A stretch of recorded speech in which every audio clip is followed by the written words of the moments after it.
Hi, y'all. Glad everybody's here. We are now live and ready to go. Glad that everybody's with us today. It's the 22nd Sunday after Pentecost, which means, in the church calendar world, some people are like, I know y'all look at me and go, why do you always do that and do the count that way as far as the church calendar towards the regular calendar? But it really, again, if we put all the calendars in this room together on how you run your life, like physical calendars, school calendars, I don't. Y'all could tell me other calendars. I've always found it helpful to have the church calendar in there to keep us focused on being a part of the church. We march to a different drum than the rest of the world, and so we used to use like what we call ordinary time, and then some people don't like that anymore because if it's God's time, it's never ordinary.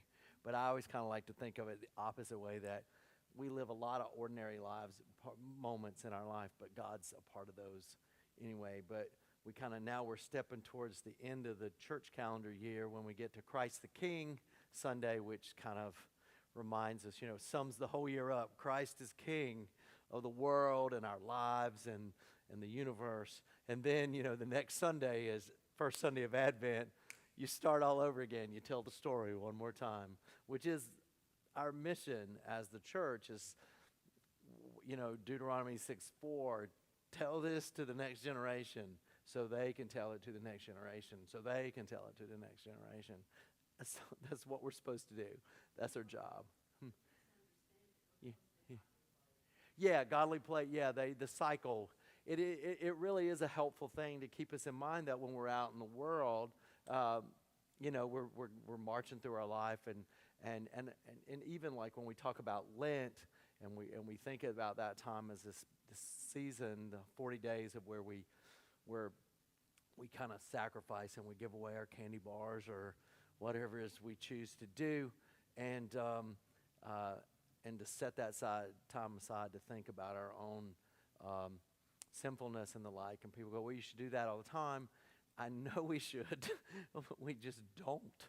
And so it's kind of nice to have that kind of reminder to help build that into our lives to kind of continue on. So we are edging towards Christ the King Sunday because it is coming up in 2 weeks, right? 2 weeks. Wow. End of the year, end of the church year.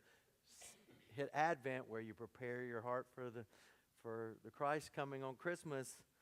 Boom, it's right there. Okay. Hey, good morning. How's it going? Come on in. So today, while we're there, we're gonna pick up our in Luke chapter 20, verses 27 through 38. Right? Did I get that right? I hope I did that right. Yes, 38. 27 through 38. Luke chapter 20, verses 27 through 38. So this is year C of the church calendar. We're doing Luke.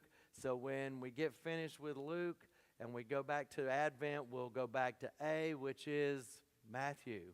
So we'll start Matthew, Mark, Luke, and then John gets interspersed all 3 years. So we'll start with Matthew Advent, and then it'll cover us for the year. We'll look at Matthew, which I enjoy too. So I've really enjoyed Luke this year because of all the reversals that Luke tries to do and tries to point out things to us about how God sees things differently than we do. So here we go. Chapter 20, verses 27 through 38. You know the rules. We read it, read the passage, look at the passage, think about it, and go, this is familiar. What jumped out to me? What did we see that might have surprised us, or that I think I knew but saw it differently today? And then any other questions, and we'll try to come up with that. All right, here we go. Some Sadducees, those who say there is no resurrection, came to him and asked him a question.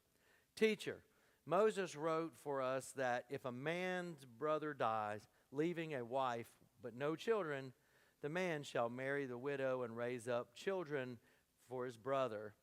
Now there were 7 brothers.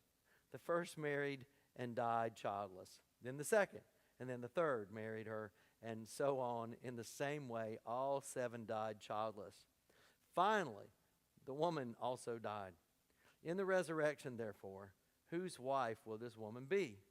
For the 7 had married her. And Jesus said to them, those who belong to this age marry and are given in marriage. But those who are considered worthy of a place in that age and in the resurrection from the dead neither marry nor are given in marriage. Indeed, they cannot die anymore, because they are like angels and are children of God, being children of the resurrection. And the fact that the dead are raised, Moses himself showed in the story about the bush, where he speaks of the Lord as the God of Abraham, the God of Isaac, and the God of Jacob. Now he is God not of the dead, but of the living, for to him all of them are alive. Familiar?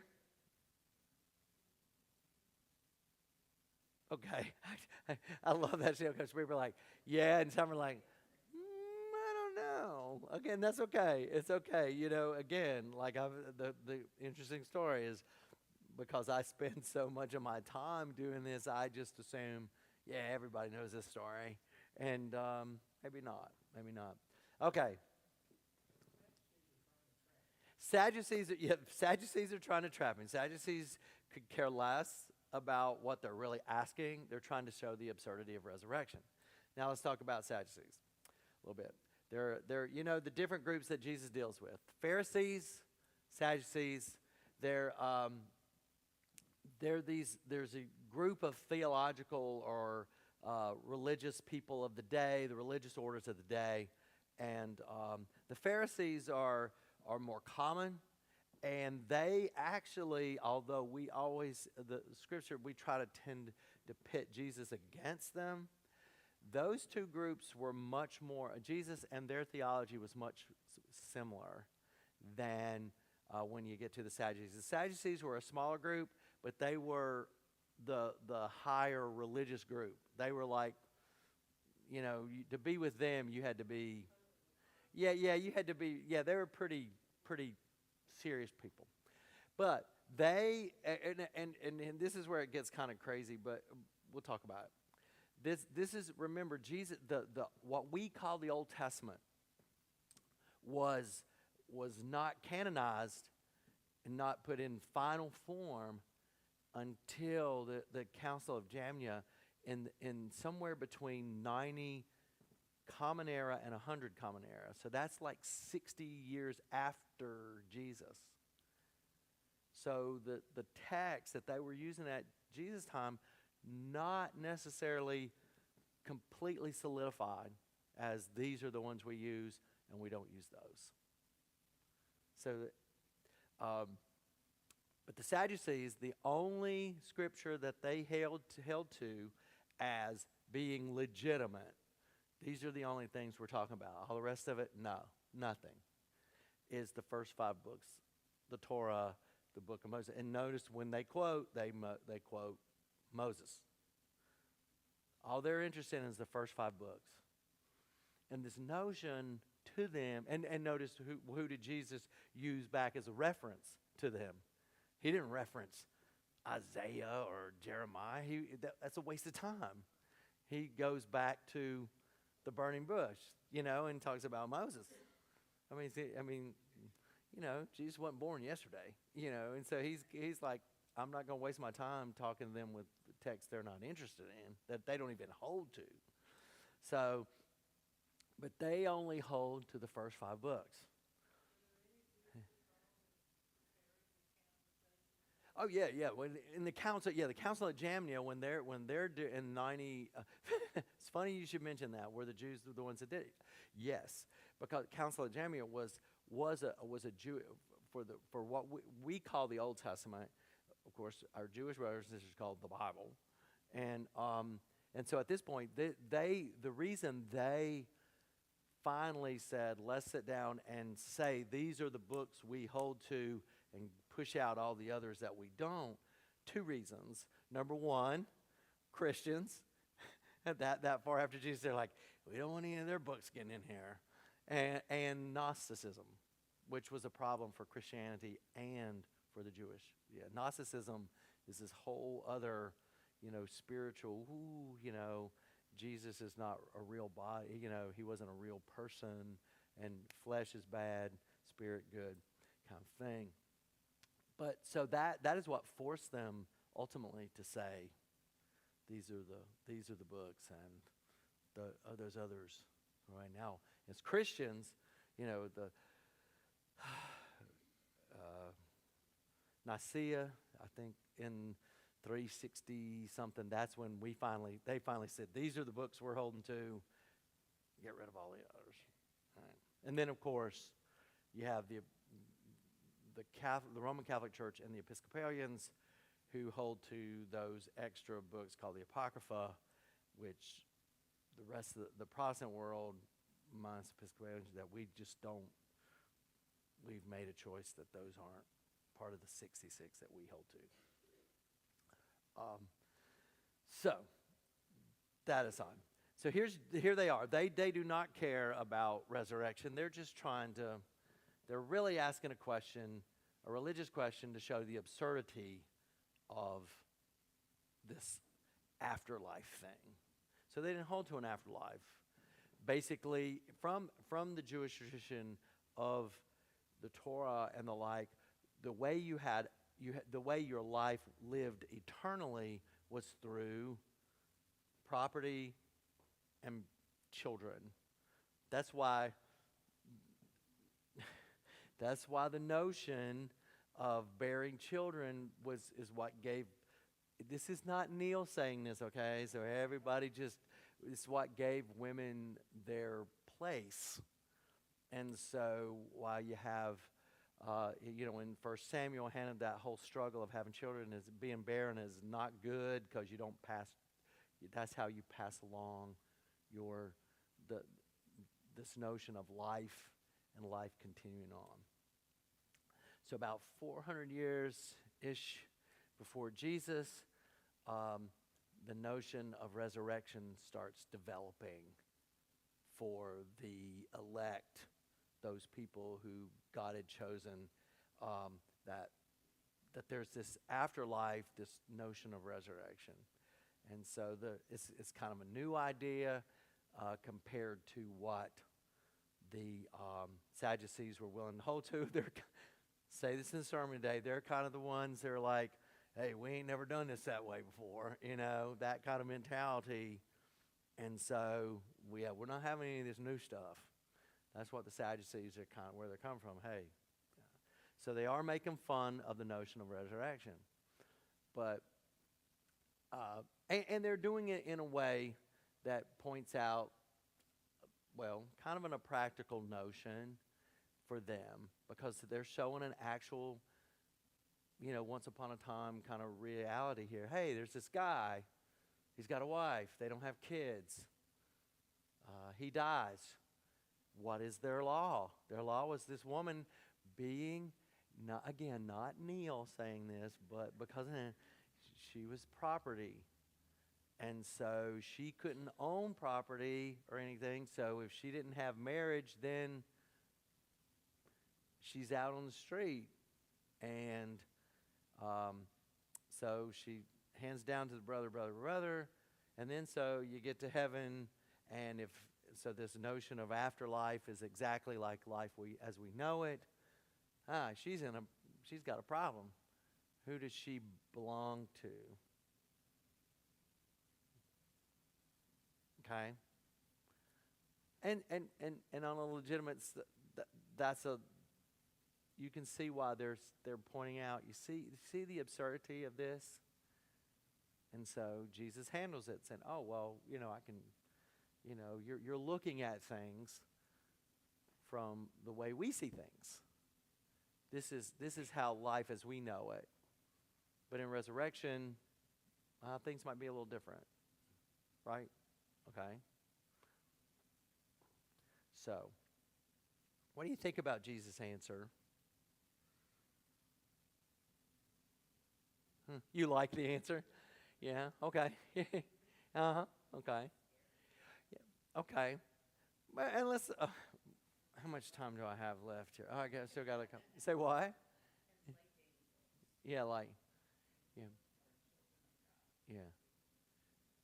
Okay. So.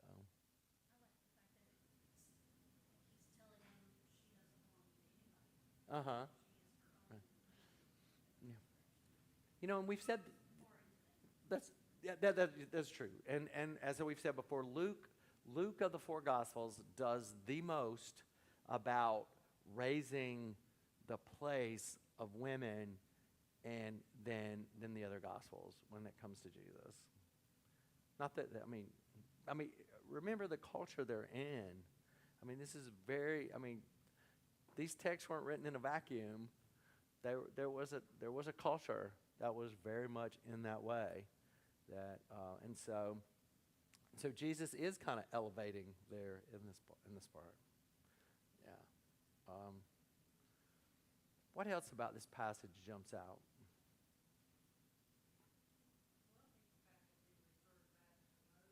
Mm-hmm. Uh huh.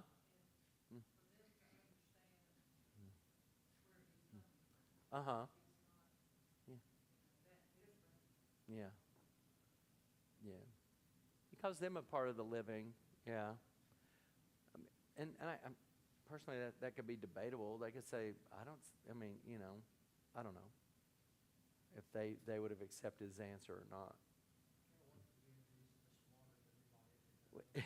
Well, he is trying to. Yeah, he's just trying to approach. So what? I mean, yeah, he's trying to approach it from a different way, right?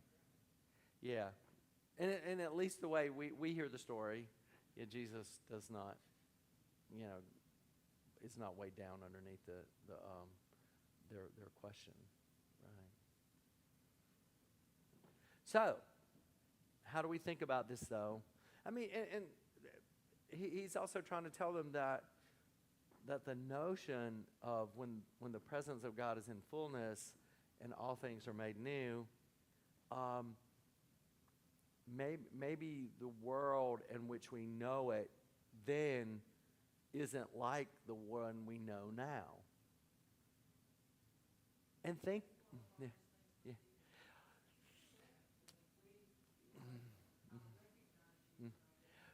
uh huh, right, right, yeah, and, right, true. Okay, so there you go. That how when we get to funerals, in our we do live in to the notion almost from where the Sadducees are coming from. I mean, we've all said things, right? I mean, funerals are bad. Just let me tell you straight up front, funerals bad time for theology 101 for the pastor. Never going to step in, and go, oh, that's not. No, I'm sorry. No, no, no, that's wrong. So, but we say these things. We do. Uh, oh, mom and dad are back together again. That's good. That's good. Good stuff. Well, I mean, we say. I mean, people say it, but and even when sometimes when people like to have families share during the memorial service, um, say that I'm not going to stand up and go, yeah, I just like to point out that is just totally bad theology. That is so awful. I mean, I'm not going to do that.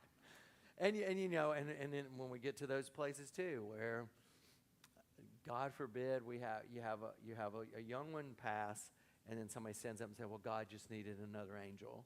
I'm just like, it's just like really bad theology. But it's not. That is not in the moment that I'm going to say. I just like to say that's really bad theology. God wouldn't be. I mean, yeah, that's it. Not going to go well. Not going to go well. So, but I mean that lends into our notions too, how we understand or think we understand how things go. Oh yeah, mom and dad will be back together because that's a notion of some sense of comfort to us. Now, most of us also understand too. I think even when we say those things, that if it it may not be like that. We don't. Yeah. Yeah. Right. Yeah.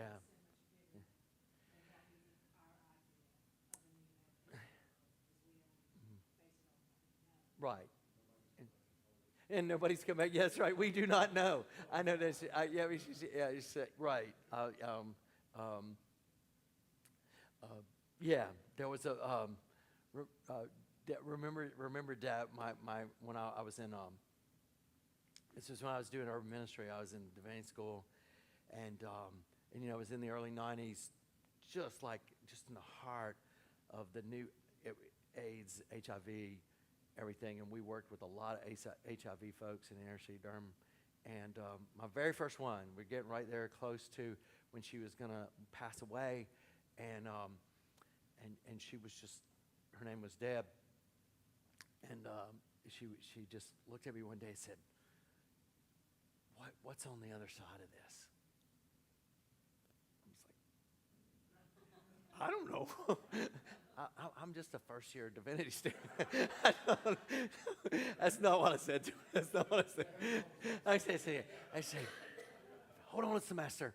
But no, I said, yeah, Deb, I don't know. I just don't know. But I'll never forget that day because she was this really amazingly neat woman, and but it was she wasn't acting like the Sadducees. She wasn't asking that question. Normally, when people ask me questions, we talk about this a little bit at the beginning of the sermon day, but that people ask me questions not because they want an answer, they really want to make a statement to me that they want me to know what they really think, and so. But she was like this person who really wanted to know. And I was like, I don't know. And so it does push us to this place of like what the Sadducees at least accomplished this, I think, in their goofy question, is that can we think beyond what is? And then there's another part of this too, maybe, and I have to keep up with my time here too. Maybe and Jesus is saying that God is the God of the living. So what does that do for us today, here and now? How do we hear that as the church in the modern day?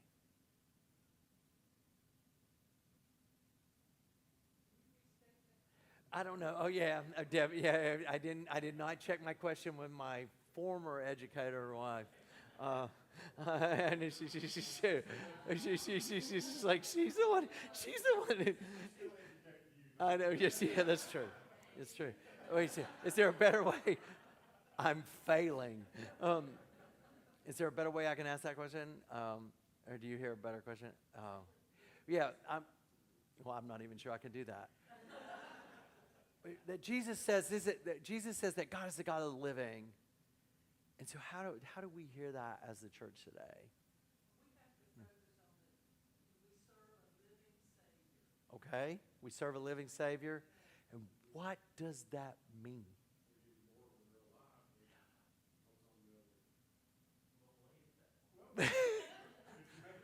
Say more, say more, say more. Yeah, yeah, yeah, yeah, yeah. Okay. Hmm. Yeah. So what does that push us to do as Christians today? Yeah. Mm-hmm. Do we trust? Mm-hmm. Mm-hmm. Right. Oh, okay, that he's going to take care of it. So that could, so what does that push us to? That their question may not, I mean, we're like, we don't know. Right, right. Okay. Okay, we're not in charge. Yeah. Mm-hmm. Yeah. Yeah. Yeah, trust me. Yeah, we're not in charge part. Yeah, I know. That really that gets way pushes over against me. I like to be in control. I like control. At least of me. Well, and everybody else too.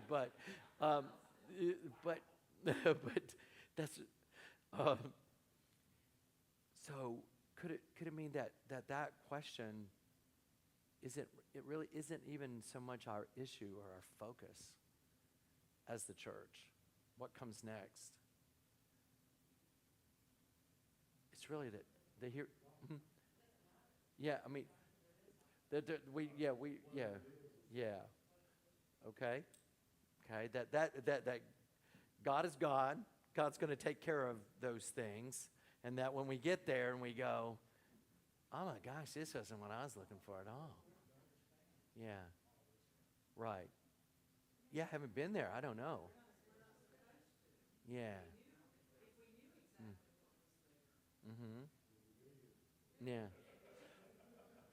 So, as the church, our focus might be the God of the living, the people that are around us. When so somebody else asked Jesus a question, right? Then he got asked a lot of questions, and one of them said, what's the most important commandment? What's the or really down? When we get right down to it, what's the real issue here? Love God, love one another. Oh, now we might be getting somewhere. We love God, we worship God in community. That's important, and we love one another.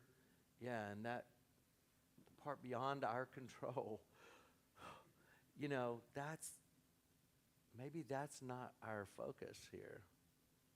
And that's why Jesus is blowing off their question on some level, because he's saying, you're really tiring me out here. Please, let's get back to what's really, really, really important. How that plays out over there. They're not given to marriage there. They're not even, that's not even going to be a part of what's there. But God is the God of the living. Now that pushes us into a good focus, I think, because we have all these kind of crazy questions, and my time is almost up. But the whole what my friends say: how many angels fit on the head of a pen? Well, there's your question: how many angels fit on the head of a pen? I don't know. But that's also the absurdity of the question. Why do I care? I personally don't. But if we spend our time as religious folk focusing on these questions and get so consumed by the Sadducees saying, here, watch this. Who does she belong to over there? And then everybody sits around and start trying to come up with an answer. We're wasting our time focusing on the wrong thing. And that's what happens so often, I think, in the church, is we get caught up on these things that are beyond our control and don't really have something to do with what we're really about. And what is that? We said, Deuteronomy 6:4, hear, O Israel, you take this message, you pass it on, you pass it on, and you pass it on. And this is it. This is the message. This is the good news. We keep focusing on what Jesus said, and that we love God and we worship God, and we focus on our worship of God, and we love one another. And then we start getting caught up in things that, these little trivial questions or issues, and then we keep focusing on them, and it takes up our time, and it takes up our energy. I'm sure that Jesus at least Neil's Jesus is sarcastic. Okay, here he's like, oh my God, are you kidding me? Another one of these questions again? And he's, what? Yeah, no, he's just like, oh God, Sadducees, you're just getting on my nerves here, and he's like, no, the patriarchs, they're alive. They're the God of the living. And so that's maybe sometimes the call is to our focus. And I think maybe that's much more helpful. Because think about this too. Where is Jesus at in this conversation? You know, this Jesus. I mean, when we're here, he's already in Jerusalem for the last time. This is the last week of his life. This is it. He's heading to the cross. I mean, this is Monday or Tuesday. We're talking here. Yeah. Yeah. Yeah. Yeah, I think to me that's a great way of looking at this. That he's you're here, and think he's edging closer to the cross. I mean, this is these last chapters of Luke. I mean, he's already entered Jerusalem. I mean, we're in the home stretch here. Maybe our focus is about the God of the living. Wow. And what implications that means for us as individuals, as families, and as a congregation. Where our focus should be. Let's pray. Gracious God, we give thanks for texts that push us and comfort us and make us think about what our priorities are, that God is the God of the living, and that we focus on worship, and that we focus on loving one another. And then we might not have so much time for questions that don't really pertain to the moment.